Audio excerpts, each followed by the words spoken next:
this is your girl S1 a talk with SC. Jaga babuza kuwona wasinzira okubanga otulaba gwe wenna ya subscribing the thank you so much. Yatwadde like okola kyamaanyi. Wojje omukama akudizewo. Mwena mbabuzaako wonna wosinzira nogamba nina okubanga mbeerako ku channel mbenga ndaba SC ng'ayogerako gyendi. Mwana kyokola kyamaanyi era nsiima weebale nnyo weebalire ddala naye nga sobola kwerabira mwenna abampereza obubaka comments aba appreciating nga kyetukola nammwe abatuwabula please nza nammwe mulaba bye muwabula tufuba okola nga we change. Remember tuli mu kukyusa mu channel mpola tuli mu kukyusa naye remember tuli mu kukyusa for the better. Thank you so much wonna wosinzira. So today era nkomyewo mu love and relationships nzize nva mu stages ez'enjawulo. So today nzize na tips oba kitwagambye 10 mistakes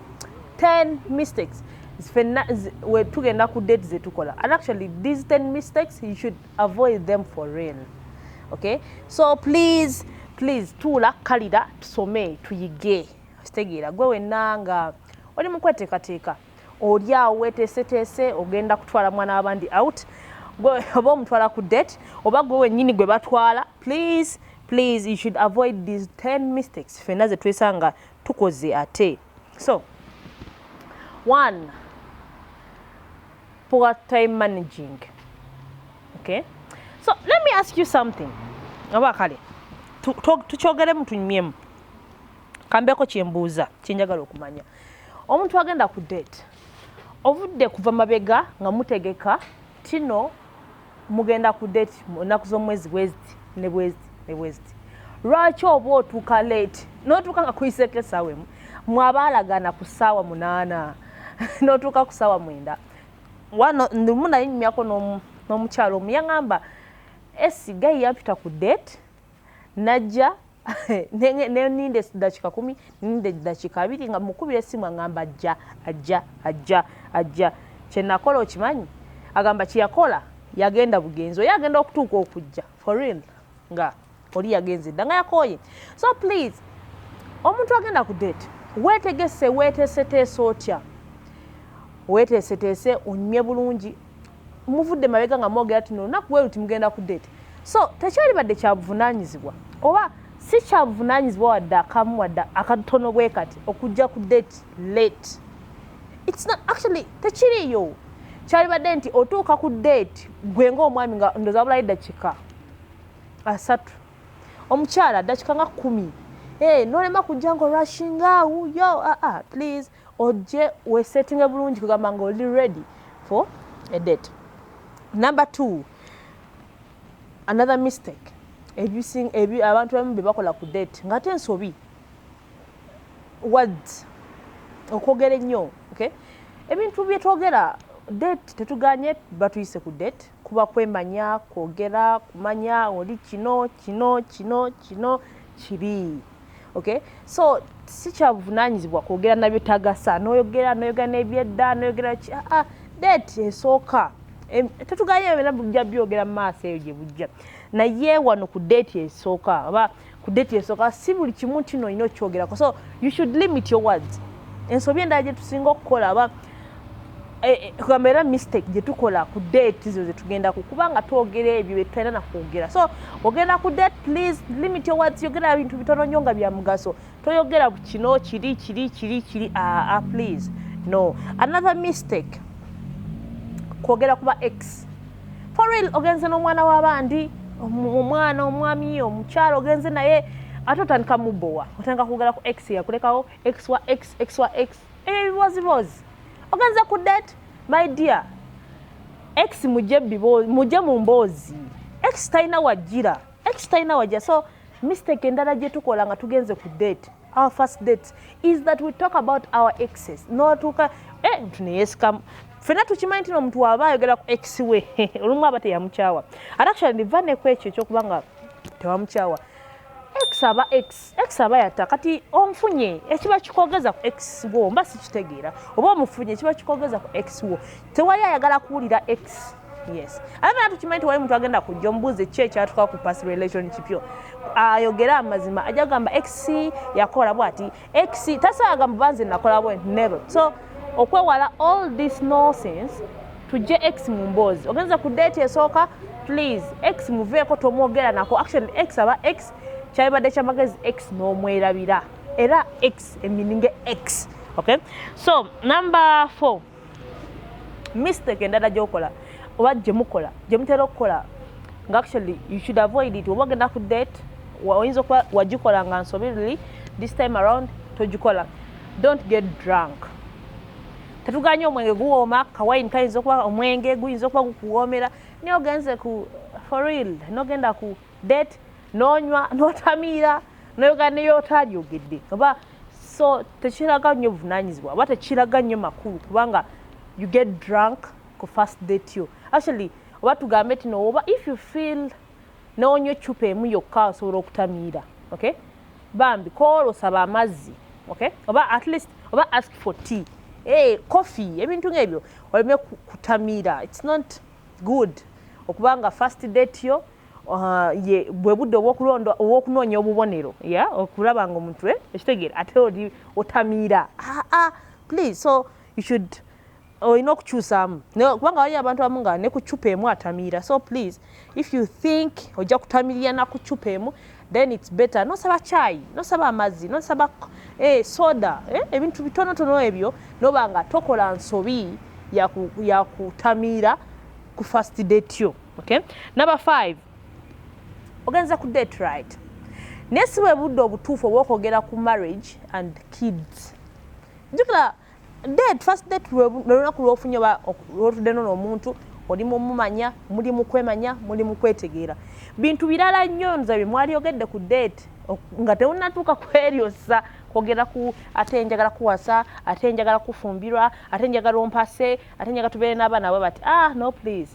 date esooka si yentuufu okwogererako ebintu ebyo era omuntu wawulira nga obyogeraga ono nga papa ono nga alina akasigiri ono naasobola ono naamalako okitegeera ebintu bireke bijire mu process ebintu bijire mu process mpola mpola twala mpola bwotyo naye toyogera ku bya marriage toyogera ku bya baana ku first date yo kiyinza n'omuzzaako emega n'agamba awo osangira nga omuntu akutte ku date azemu nakukubira so please nonya ebintu ebirala ebiri simple byosobola okwogera ku date so don't talk about kids and marriage on your first date okay so number 6 stay off your phone wali ku date for real omuntu akuyisa ku date ogenze ku date naye okitegeera sweetheart baby esimu kale direct tetuganye oli phone addict bikaseera obeera scrollinga bikaseera obeera ku WhatsApp Instagram what tukumanyi oyagala nnyo social media tukumanyi oyagala nnyo esimu so first date tewali nsonga ekubeezaawo nga oli muli ku first date alina byakunyumiza saa yakwemanya muli mu kwemanya ate awo nobeera ku simu trust me omuntu nga olina byomugamba nga abeera ku simu oba nga ali ku simu tekiraga buvunaanyizibwa kiraga kikugamba oli kimuleetera okulowooza oba oli careless oli kimuleetera okulowooza oba byayogera tebinyuma oli kimuleetera okulowooza oba toyina mpisa so please first date yo esimu ekiba kisoboka switching off oba ebeere mu silent bigamba waleme kubeerawo na bintu bibatawaanya so esimu first date esimu erina kubeera bbali so you shouldn't be on your phone you're talking with someone oli ku simu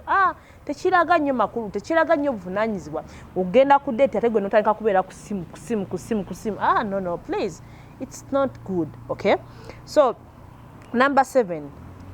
wear simple you can osobola okwambala obulungi naye ng'oyambadde simple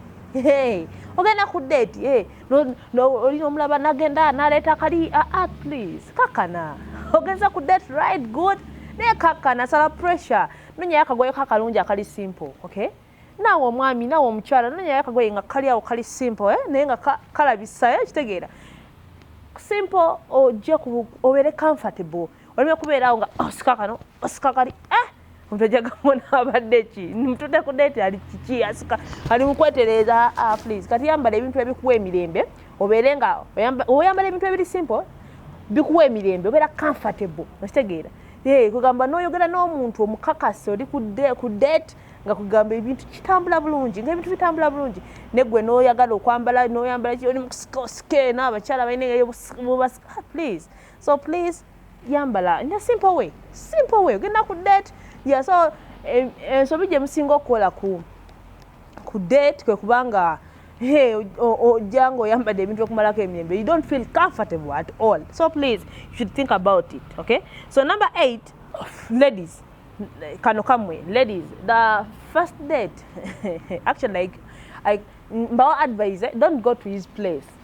togenda away okay ayinza okuba kuyise date amugambe mukwano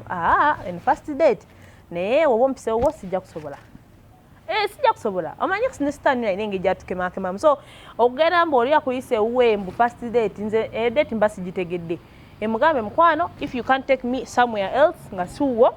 please sijja kusobola so tokola nsobi yagenda wa guy ku first date okay mbu first date yo gyogitwala please kakkana mugambe nze sijja kusobola oba tosobodde genda wano I won't manage okay so number 9 don't sleep with him aba much guy ayinza okuba alabika bulungi akunyonyogedde akubulidde biri akusunyesunye akoze bino please first date eba first date kunyumyamu bunyumya si kwebaka naye no not sleep with him so please nobakemekereza nobawula alabise bulungi ngo you feel like agudde mukwano wali of love at the baba jita love at the first sight love eyo so tokola nsobi kwebaka na guy eyo naye ba mistake okay first date yo number 10 be you last point be you okay uganza ku date beera gwe you don't need to ate obere muntu mulala okuwegera ku date ogambe nja kubeera mukatoli bikufula uncomfortable so oba ogenza ku date beera gwe yogera nga bw'oyogera yambala nga bw'oyambala bulijjo be you kugamba weefiringe weeyagale weewulire tino kituufu ye gwe ekitegeera so abantu abamu ensobi gye tukola nga tugenze ku date zaffe it's that we pretend to be we pretend to be birala so to me I think olina okuba nga gwe be you obeere comfortable okole ekyo ky'olina okukola okay ezo tips aba ezo zensobi ffenna ze tukola ku first date so please oba obadde ogenda zikola oba obadde ozikola buli kaseera kirowoozeeko tozikola toddamu zikola oba tonnabagenda ku first date ate era naawe tozikolerako ddala mbeera esi wano ku talk with esi so kwebe mbadde nabo camera muwina photography and videography bwena ayina birthday baby shower kwanjula kukyala mikolokola egyo egya gyonna nga you feel like you need these people osobola basanga ku North Wing ewandigeya babeerawo ate kusente mutuula ne mwogera ku ssente ntonotono tebakola kulemesa bakola ekintu nga kyekyo kiriyo ate era nebanga ne ssente singi nnyo era sokola basi of advertising agency nga bano bo printing branding promotions byonna ne digital marketing byonna babeera nabyo gwabaagala osobola bakulira ku 0784435441 esi ate n'abatanaba kusubscribinga ku channel please subscribe likinga commentinga sharinga ate ero nyigene kale obenga ofuna video zaffe eza buli kanaku internship so namwe mwenna aba students ababadde bakola videography photography nga mwagala bakolera internships muwina we bali bajja kuba bakusomesa bulungi ebintu bino bengo bitegera bulungi ate naawe osobola okubeera nga naawe obeerako ku set nange esi so please gwe nabali mukola internships you can find muwina photography and videography so to them to sinkane next time